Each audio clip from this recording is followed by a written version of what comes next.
Syleste Rodriguez. What are we? If this is the first time you've been watching, we're the streaming show, by the way, in our brand new streaming studio that just continues the information once our morning show wraps up on Fox 10 TV. And we have plenty to talk about this morning, including the firefight that they are expecting today in California. And there are some real concerns about the red flag warnings.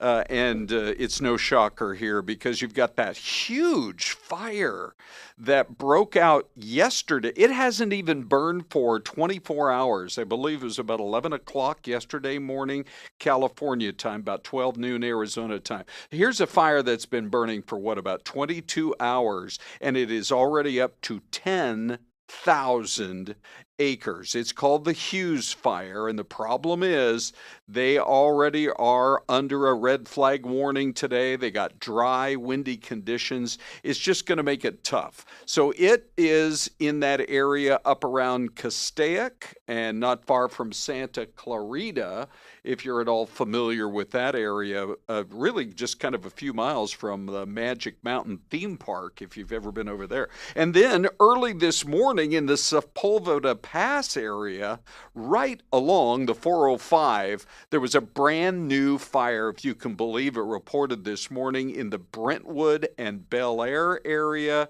I mean, it's all multi-million dollar houses right off the 405 over there in Brentwood. So the Sepulveda Fire is what it's called, this brand new one.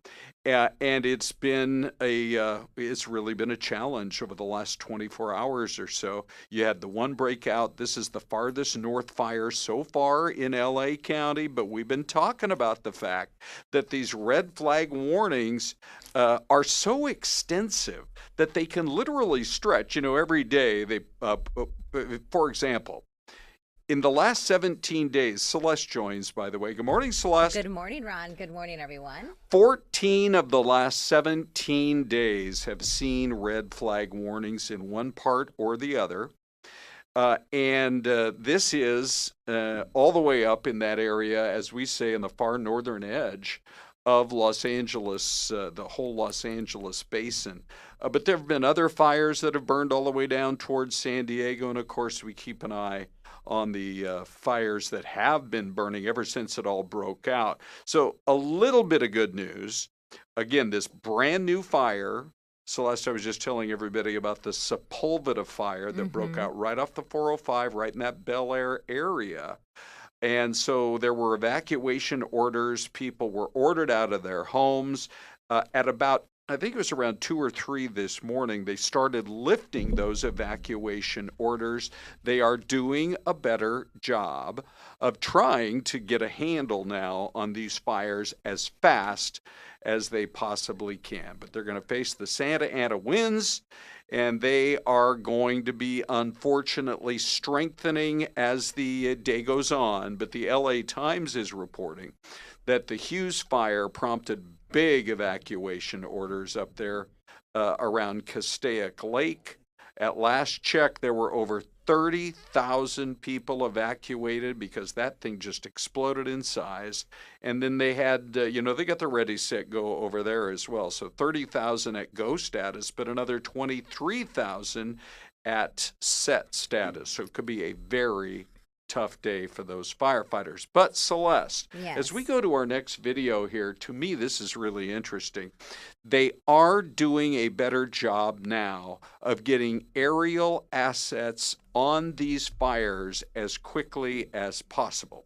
In fact, the director of CAL FIRE says that after all they've been through, this time around they were really ready for this one because that fire, as big as it is and as windy as things have been there for the Hughes Fire, you can see with all the air traffic data, plane after plane went to a nearby reservoir to actually fill up.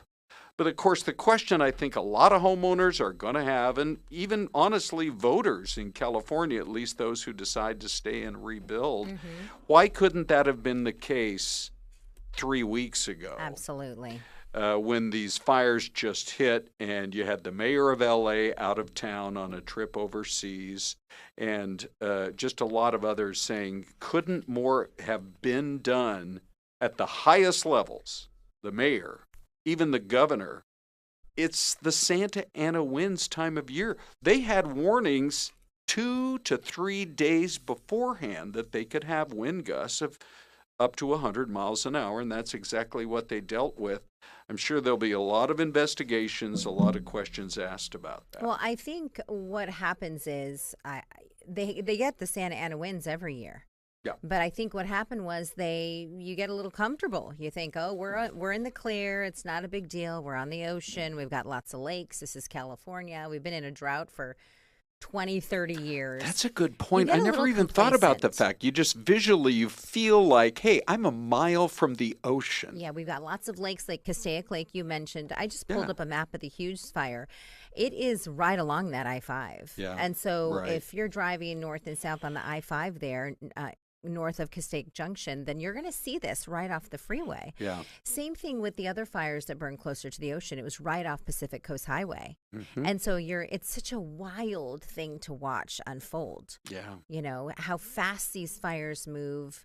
And I believe some of the numbers that we had that it could move, at least with some of like the Eaton and Eaton Fire and the one that burned through the Palisades, that some of these flames can move through miles in minutes. Yes, A with number the of embers. minutes. Yes. Yes. Because those winds Yeah. are moving so fast. Well, there is, to me, this is so interesting. There is a part of the story that we thought we definitely wanted to share with you today because don't know who came up with it, but it's brilliant. Mm-hmm. Inmates are being let out of prisons and given the chance to get out there on the fire line, quickly learn the techniques that firefighters deploy. And CAL FIRE is calling in these fresh recruits now to fight these fires. And so one of our reporters, I believe one of our Fox reporters, actually had a chance right as they're going toward the sign of danger Mm-hmm. to talk to one of these inmates. And here's what he said. Anything that you guys want to say to people out there? Just trying to save these people's homes and whatever's surrounding us. That's what we're here for. What do you think about this work that you guys get to do? It's a blessing in disguise. Is it going to change your life when you one day when you come out, change careers maybe? It's a possibility. Yeah. Possibilities are endless. Yeah. Yeah, how about that? The possibilities are endless. You learn some of these techniques from other firefighters that are out there. And when you are finally released, you've paid your debt to society. You've got a skill that is a highly appreciated and in-demand skill. Especially, I mean, we don't usually see these fires this far in the middle of winter. Right. We saw one in our higher elevations up near the Mogollon Rim. Oh, that's such a good point. We don't see them in the winter here, but the topography is changing. Yeah. The winds are changing. Our drought has continued, and so we're starting to see year-round that we have this threat. And so what normally used to be like a summer job for a lot of these wildland firefighters, even the ones that you see here in those yellow tops as well, Yep. and these CAL FIRE firefighters, now has become a year-round job. I went through a 2-week training session, wildland firefighting training session up in Prescott, Arizona. Mm-hmm. And you're right there alongside, you're working alongside with the tools and everything near wildland firefighters. And you learn that many of them, and this was way back, like, I don't know, maybe about 10, 15 years ago, they were earning $80,000 within about 3 months. How about that? Now imagine, because they're in such high demand, especially if you're a hot shotter, and they can drop you from a helicopter into some of these rugged territories. But imagine that you're able to make, you mentioned it quickly, good money. You have this skill that is in high demand. Yep. And right now, because so many states are in a drought, they need you. I don't know how many layers of bureaucracy you have to go through to get these inmates out there on the fire lines. Sure, you got to deal with the Department of Corrections. You got to deal with Cal Fire. I'm sure there's some other government organizations, but they do say that the number of inmate firefighters, that number has dropped substantially over the last 20 years. So it seems like it's a great idea and like it's working. So this is, Celeste, as we give a big wave to everybody. Hi. Right over here. This is our new streaming studio. This is the camera, the wider shot of Yes, us right? here in the streaming studio. You can see the whole city skyline right there. You can also see my badge. badge. Where do you keep your badge? Right here. Okay, here. I'm going to take I wear it off. on my person, like the lanyard. Yeah. All right. So one of the big topics all week has been what's going on with these streaming services jacking up Yes. their prices. Oh. I actually thought that, like Netflix, they seem to be the most expensive. That once they got to around $20, they would start losing customers. But it's not happening. They gained 19 million customers in the last quarter. Right. And so they probably feel justified continuing to raise these rates. And it leads to, ladies and gentlemen, our poll question this morning. Okay. Okay. This surprises me. Does it? Yes, it surprises me because a lot of the shows on Netflix Mm-hmm. are just mid, in my personal opinion. Okay. They're just mid. But if you have Disney Plus and you have the bundle, then Right. you have ESPN, which we're a big football family, Ron. Right. And you also have Hulu. Oh, yeah. So I'm a bit surprised. Disney Plus was my vote on this. So Hulu, that's the one that they combo up now with ESPN, True. correct? Yes. Okay. So Netflix is the current winner, but we would love to know what you think. Not a lot of love for Apple TV Plus, that's for sure. And then you have the other options there as well. But coming up after the break, we're going to be talking a little bit more about just the shift in opinion that people have had in some of our recent poll questions. But Celeste, Yes. I just thought before we hit that break, we'd share. So it sounds like the beginning of a joke. A priest and 3 nuns walk out Uh-oh. into a snowstorm. Okay. What happens next? Is this video just so great? I just love it. I feel like I'd put my money on the nuns. They're Well, attacking the priest. It's 3-on-1 here, Ron. Yes. You better start praying the rosary.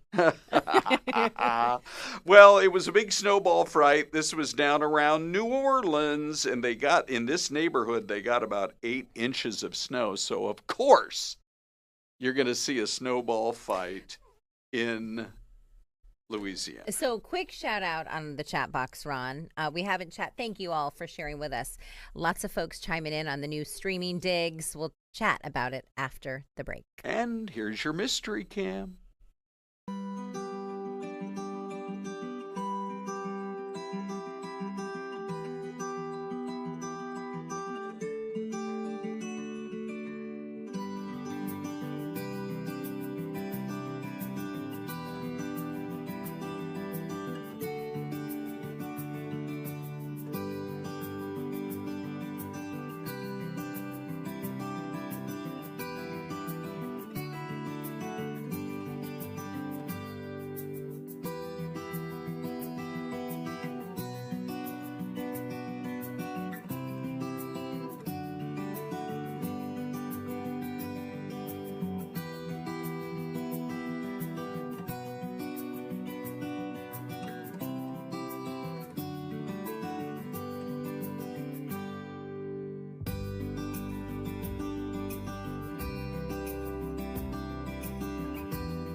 Well, if you're brand new to the streaming service that we do here with Fox 10 Talks, we take a little break right there at 10:13, and then we pop up a camera where, Celeste, I'm not here to complain, but at some point in January or February, it's going to be time to take down that Christmas tree. I have to admit, ours is still up at home. Oh, I still have our Christmas tree up. Correct. I just need it. We got a late start, and I don't want to, I want to let it breathe, Ron. Do we have any guesses yet? Yeah, let it breathe. Let the holidays breathe. I think as long as it's down by Valentine's Day, you should be fine. Thank you. Okay, so I'm going to go with, believe it or not, Gettysburg, Pennsylvania. Okay. They have a town square. I don't know if this is it exactly. But, now that I look at it, I think it's not, because there would be a hotel. I'll stick with Pennsylvania. Okay, they still have a wreath up, too, on the right of that Christmas tree on the building. Okay.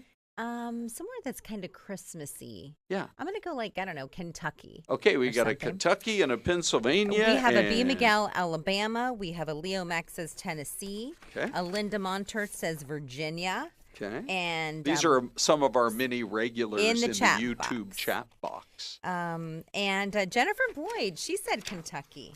Okay. Oh, Jennifer, we were hang close. on. Here we go. We have a Lawrenceburg, Tennessee. Oh, is that right? Yes. Okay. I'm going to have to go look it up. And maybe it'll be on your visit list next time, your bucket list next time you head out to visit. Have you spent any time in Tennessee? I have not. Oh, my gosh. Memphis, the home of Elvis, the home of the blues. Yeah. Nashville, the home of country music. Nashville would be my first stop. Yeah. And honestly, Pigeon Forge and Dollywood, that would be fun, too. I want to mention real quick, too, Leo Mack. Yeah. Ron, I guess we hope you're feeling better, buddy. I know you weren't feeling well, but in the chat box here on YouTube, he goes, whoa, the new digs. Yeah. He's like, look what happens when I take one day off of the stream. We're moving on, Leo. We hope Stay you're well, on the train, buddy. We hope you're well. Okay, well, so I just thought, Celeste, it would be kind of cool for our audience to take a look at a couple of the poll questions that we've had recently. Okay. Ready? Here we go. Okay, 2 days ago, we had, let me just drop this lower third there. We had 1,800 votes. That is wild. On Gulf of America, Mount McKinley. 57% of people were on board. 32% say, no, I don't like it. That's a lot of votes. People have opinions. That is a lot of votes. And I have to give a big shout out to Leo Mack once again in the YouTube chat box, Ron. Okay, yeah. Because he actually guessed Lawrenceburg, Tennessee. He did. He guessed. Leo Mack. We're sorry that you were sick, but we can't do without you anymore. It's amazing. You and Ron. You and Ron are always right. Okay, let's see. So that was a couple of days ago. And then here's a recap from yesterday. Also over 1,000 votes. And so it's all about Greenland. Are you on board with the idea of buying it?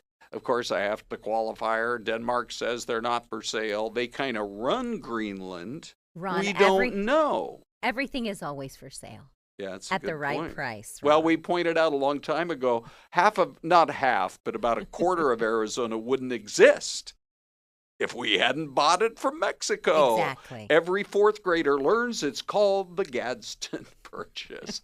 But anyway, all right, so 59% are on board, especially for national security. 29% said they don't want it, they don't need it. Celeste. Yes, are you ready to go on to a few of our other stories Quick, now? I am. Yes, I want to mention Johnny Netzel, our chief photo journalist. He's in the building today. And we've been We're talking happy about these fires in California. And he mentioned, of course, that in the Dude Fire on June 26, 1990. Up in the Rim Country. There were 6 Perryville prison firefighters who died fighting that fire. So it's not a relatively new concept. Right. But even people in the chat box are saying maybe we should utilize that idea more often. Sure. You know? Yeah, I think so. As long as you're given the choice and you want out, you want to be out there and help society.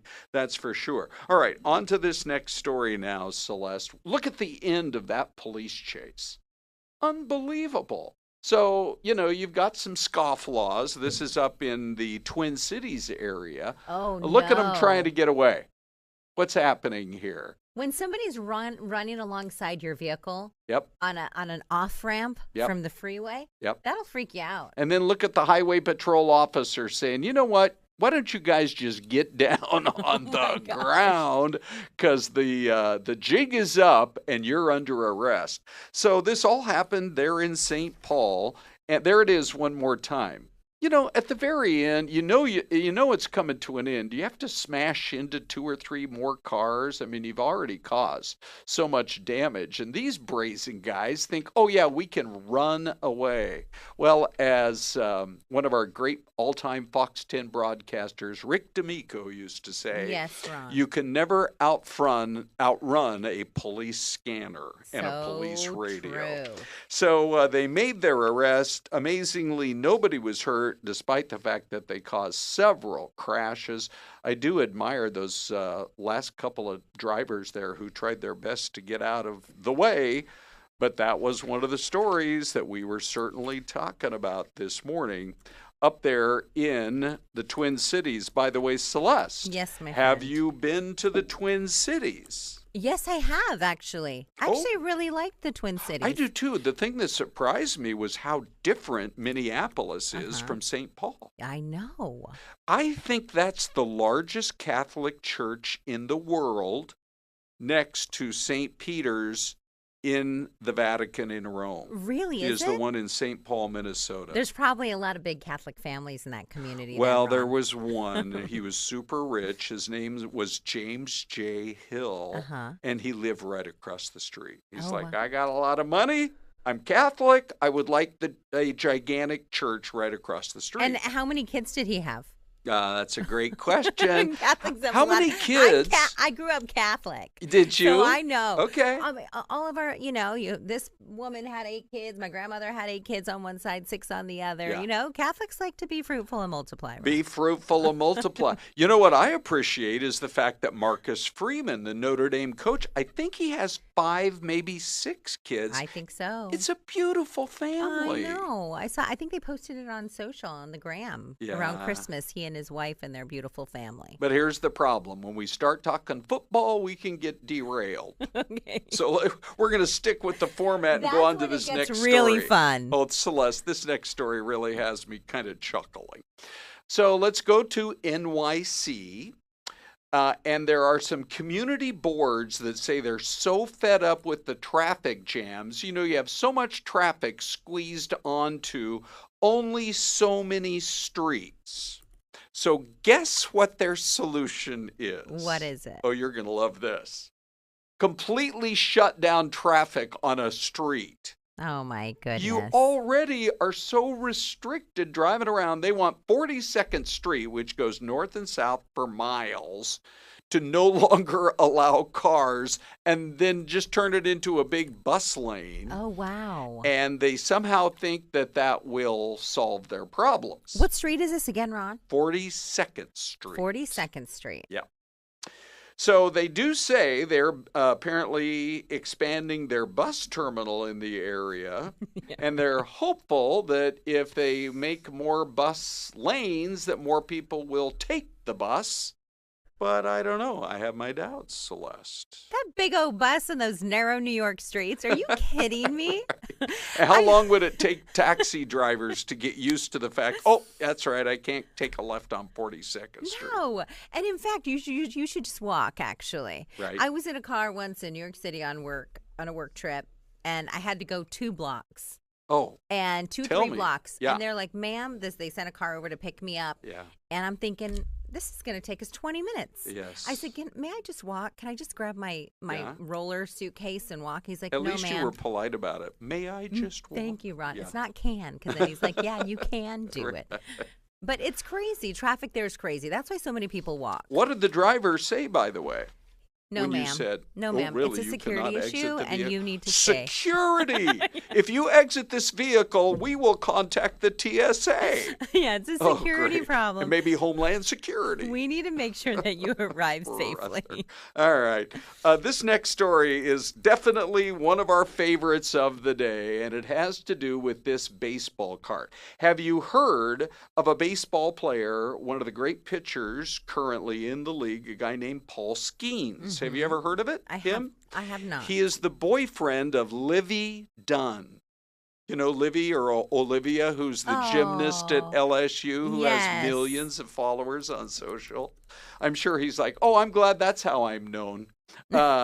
Anyway, they have finally found one of his rookie cards, and Topps announced that they located it. It was a one-of-a-kind baseball card because it featured his autograph on it, and there's a patch. They actually sewed it in to the card on the day of his MLB debut. So as a result, it's not just worth $5 or $10 or $50 or $100. Yeah. Guess what they figured it's worth when they found the owner of the card, who is 11 years old. They offered him, this is so cool, 2 season tickets right behind home plate at the Pirates PNC Park, which I've seen a game there in Pittsburgh. And what's it like? Beautiful. Yeah. You get a full view of the whole city skyline. Pittsburgh's such a great city. Not for 1 year, Celeste, but for, I was about to say 20, 30 years. Wow, that's awesome. 81 home games times 30 years. So this kid will be 41 years old by the time it runs out. Did they throw in like a ballpark dog or, you know what I mean? Like some nachos with extra cheese or jalapenos? Yeah. Hey, kid, you're in a strong negotiating position. Let me in to help you out. 30 years worth of hot dogs. Okay, the most hilarious video of the day is when a young elephant realizes that it's snowing at the zoo in Houston. And if you haven't seen this, I think you're going to love it. We laughed so hard on the air earlier this morning, but here's how you sound the alert for the other animals in the kingdom. The best.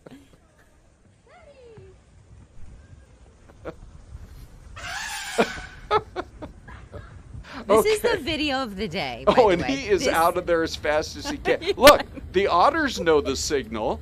They're out of there. He's like, he's like, I'm seeking cover. Look at this lioness, Ron. Yeah. How she lifts her paw. What is it? All I know is it's trouble. And it's cold. It's cold. Well, Celeste, with 10 seconds left, we got to say our goodbyes. All right. Thank you all for hanging with us. Jim Fine, your grandmother had 18 siblings. God bless her. And God bless her mother.